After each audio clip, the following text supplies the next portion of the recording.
Definitely ready to go. Sit back, relax, and enjoy. 25 trips around the Port City Raceway. It's showtime in A-Class.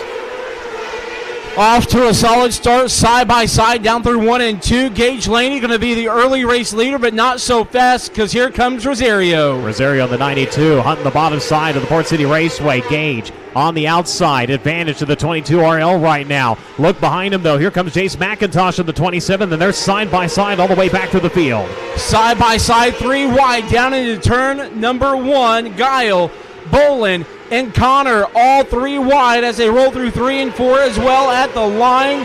Jett, Hayes trying to get the job done and pull away from them. And remember last night we saw Frank Flood come to 15th to win last night's feature, so maybe a possibility something like that could happen again here tonight as we roll through lap number 10. A little bit different racetrack here tonight. Got a little more juice to her. The 81 had to come from 16th last night. Like I said, really deep in the running order right now, battling with the 1 via Johnny Bolin. That's the fight for the 7th spot. Now to be a fight for 6. 3 cars going at it. Bolin going to thread the needle. He'll look to the inside of the 13C as they work around to the front straightaway. The 81 trying to look back to his inside. All 3 drivers chasing the 11 to the back straightaway. That is Jett Hayes, your leader. Meanwhile, he's starting to run down the back of the field. Right there on the back bumper down the front straightaway. Rosario goes to the bottom, trying for the slide job, cannot clear him side by side out of 2. Good clean racing, got right up next to him, didn't drive through him now. Bunny hops it off at turn number 4, and who's into the mix? Here comes the 27 of Jace McIntosh. He'll short slide the 92, but Rosario going to drive right back by him. The goosebumps are real right now as they battle for the 2nd spot. McIntosh had him momentarily, but Rosario able to regain that composure and start to pull away right now. A half a second advantage for Rosario over Laney as they work lap 23. Next time it'll be white flag coming in this one. Gage Laney. Again, that car getting really tight in the middle of 3 and 4. Rosario will see if he can capitalize. They work into turns 1 and 2. Works to the top of 1, brings it down to the middle of the back straightaway. Laney on the top, 92 down to the bottom. Can he get it? No! Gage Laney's going to hold on to it. See if either one can report back to victory lane again here this week. And 20 trips around, we're underway. Peter Smith going to take off of the race lead. Cameron Sorrell's going to try to run up into 2nd at 57. He'll have it as they work around to the front straightaway. Guile going to shuffle back to 4th here on the start. 14X able to work by him. He'll fight back to the outside as they work into turns 3 and 4, but Guile bouncing her wildly through the top of turns 3 and 4. Get her off the top and down to the bottom here, see if he can regroup. As it will be Peter Smith taking off with the race lead, 1.108 seconds right now to the good. Cameron Sorrells, Baxter Wilson, Johnny Bolin into that mix now in the Hyper Racing number 1. To the 2nd. Trying to build on it now as they come around to click off lap number 12. Has it up to 6th into the 2nd. Sorrell's running in 3rd. Slide it up for the 4th spot. Guile in the 13 to the inside, the 14 to the inside. Ooh, a little bit of contact for the 19. Justin Robinson got her all kinds of sideways and all but parked after contact with the left rear of the 14X. Great save. And we avoid the caution. Friday it went to Kris Carroll. And now 2 more turns remain. They'll work at turns 3 and 4 for the final time. Checker flag going to fly for the 2nd time on the Las Cruces, New Mexico driver. Peter Smith gets his 2nd career victory in Outlaw competition with a now 600. The youngsters of the restricted division on the gas, on the go, into turns 1 and 2. Brown working down to the bottom. He'll try to hold on to that top spot as they work into turns 3 and 4. Howard, who is outside of the GH7. It's a game of inches right now here in the opening laps of your restricted feature event. Brody Brown going to gain just a little bit of an advantage. Brody Brown going to be your early race leader. Garen Howard and Jett Nunley right there behind him. Nunley, the 2022 Restrictor Tulsa Shootout champion, looking to double down and win 3 of 4 features here tonight as he's got the first 2 at Creek County. Just needs 1 here at Port City Raceway. Top 3 on a breakaway. Now here comes the 33 to capitalize. They woed up just a little bit. The GH70 opened his entry, and Nunley was right there. That car can pretty much go anywhere he wants. They've got the setup just tight enough to drive, but just free enough to where he can kind of move it around. And you see that. He's actually running about a car width to a half a car width lower than everybody else right now. Jett Nunley going to work for the race lead as Garen Howard stays right there and strides with him. They do have a little bit of wiggle room between them and Kel LeGrune, Chase McDougal, and Levi Hillner. Blevins came from 18th, and he is hustling that 8 machine around the top side of the racetrack and making something happen here as he follows McCutcheon there in through 3 and 4.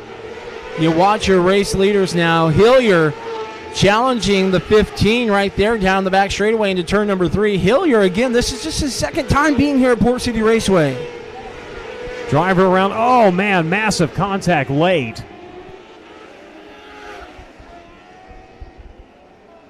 Now, that's going to be 9th, 10th, 11th, and 12th as it works around to the front straightaway. Meanwhile, we're about to have a battle for the lead, Haas.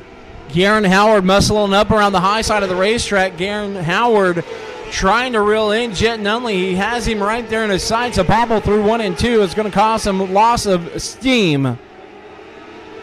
Round to the white flag. You got a pair of battles brewing here. First all the way through 4th. Garen Howard trying to reel in the 33. He'll have 2 more turns to try to make something happen. 33 down to the bottom. GH7 to the outside. It's Nunley going back to victory lane. Final race of the night. Here come the non-wing.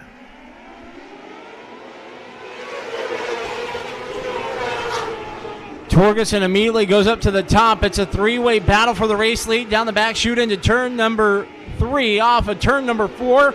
Austin Torgerson going to lead lap number 1. Here comes the big slider, but not before we see the caution flag fly. Looks like Glenn James Brandy, the driver coming to a stop, facing traffic over in turn number 3. Torgerson off the pace, or everybody else is stacking him up as McIntosh going to throw a bomb on him. Gets him there 3 wide for the lead. Look out, boys and girls, because it's getting interesting here at Port City. Boy, not sure what happened to your leader on the start there, but definitely no longer the leader. Is Chris Carroll in the 5K going to sneak by all of them here. Cale Drake at the 26 down to the bottom of the 5K to the outside, the 27. Look to the middle for a second as the caution. Kind of like the boogeyman in this one, just keeps popping up. Well, the 14 runs right up on him, and he's going to bring Rosario with him. Look at this 5-car fight for third right now, and Flood's going to have it. 1 week ago, Blake Battles ran that same line to win his first feature of the season. Trying to do it again here with the Lucas Oil National Oil 600 Series. Boy, he is cowboyed up in 3 and 4. Driving a 600cc powered pogo stick right now as they're 3 wide. Rosario cuts it back down to the bottom. It is a gaggle of cars right now from 4th on back. Battle's going to lead that charge. Could you call it 4 wide, 5 wide? I don't know, but they are all over each other for position here. A great racetrack we have ahead of us as we are 10 laps down, 15 remaining here in your non-wing feature event. For a while, it looked like you were throwing dice at the wall. You didn't know where they were going to land, as now they're going to sort it out a little bit. Meanwhile, we check back at the Legion of Doom, and speaking of the Legion of Doom, he's run to the bottom right now. Frank Flood of the 81 coming after the 26K. Cale Drake, that's going to be for the second spot.